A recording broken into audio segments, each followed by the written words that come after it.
Hey there, productivity seekers. Welcome back to our channel. In today's video, we're diving into the ultimate productivity hack, saying no. You heard that right. We're going to explore how the simple act of saying no can supercharge your efficiency and help you reclaim your time. So, if you're ready to level up your productivity game, smash that like button, hit subscribe, and let's get started. Not doing something is always faster than doing it. It's like that old saying in computer programming, remember, there's no code faster than no code. And it applies to other areas of life too. I mean, seriously, nothing beats not having a meeting when it comes to saving time. Now, I'm not saying you should never attend a meeting, but let's face it, we say yes to so many things we don't actually want to do. There are tons of unnecessary meetings and useless code floating around. Think about it. How often do people ask you to do something and you just go, sure thing? And then, 3 days later, you're drowning in a never-ending to-do list. We end up frustrated with all these obligations, even though we're the ones who said yes to them in the first place. We really need to start questioning if things are necessary.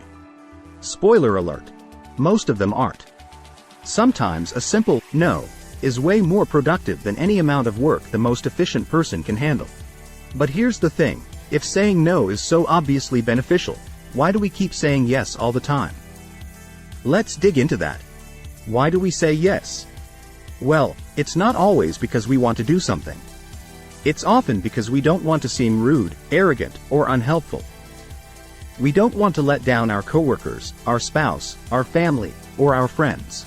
I mean, these are people we like and want to support, right? Plus, let's be real, sometimes we need their help too. Collaboration is important in life, and we worry that saying no might strain our relationships. So, when you have to say no to someone, it can be helpful to be gracious about it. Do what you can to help, and be direct but warm-hearted when you have to decline. But even after considering all these social factors, many of us still struggle to manage the balance between saying yes and saying no. We end up overcommitting ourselves to things that don't really improve our lives or the lives of those around us. Maybe the issue lies in how we perceive the meaning of yes and no. Yes and no are not equal. They're not just opposite in meaning, they represent completely different levels of commitment. When you say no, you're only turning down one option.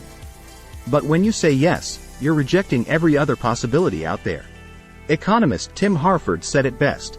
Every time we say yes to a request, we are also saying no to anything else we might accomplish with that time. By saying yes, you've already decided how you'll spend that block of time in the future.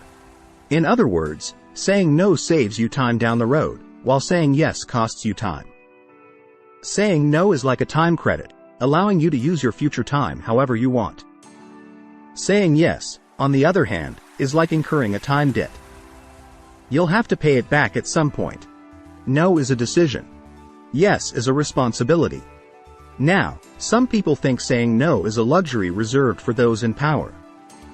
And sure, it's easier to turn down opportunities when you have the safety net of money, authority, and influence. But saying no isn't just a privilege for the successful, it's a strategy that can help you become successful.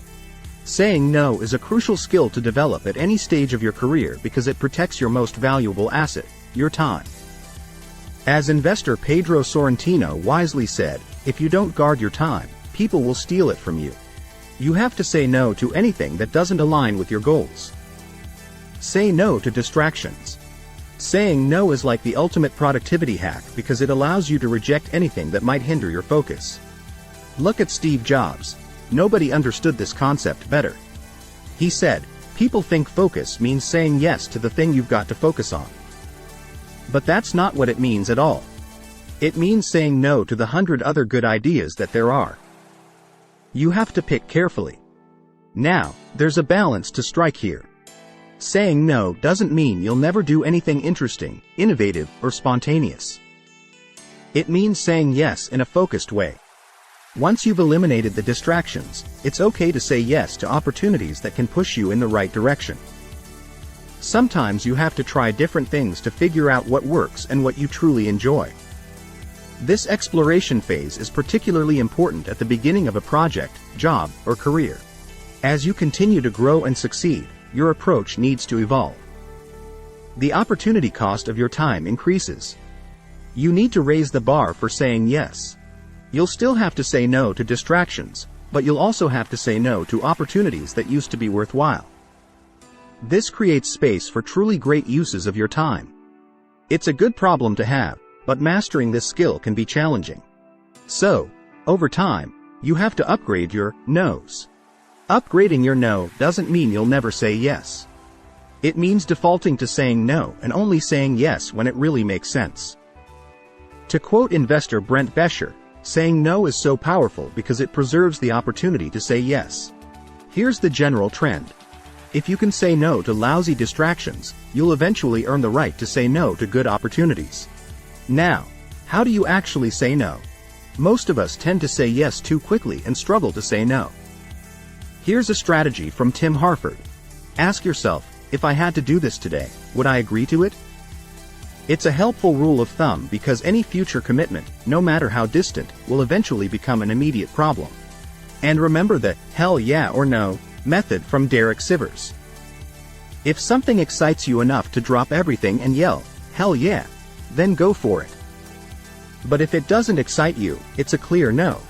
Of course, you won't always remember to ask yourself these questions, but it's still a valuable exercise to revisit from time to time. Saying no can be challenging, but it's often easier than dealing with the consequences of saying yes. As writer Mike Dariano pointed out, it's easier to avoid commitments than to get out of commitments. So, here's the deal. More effort is wasted on things that don't matter than on doing things inefficiently. And when that's the case, eliminating unnecessary tasks becomes more important than optimizing the ones you have. As Peter Drucker famously said, there is nothing so useless as doing efficiently that which should not be done at all. So, embrace the power of no and make the most of your time. And that's a wrap on today's video, my fellow productivity enthusiasts.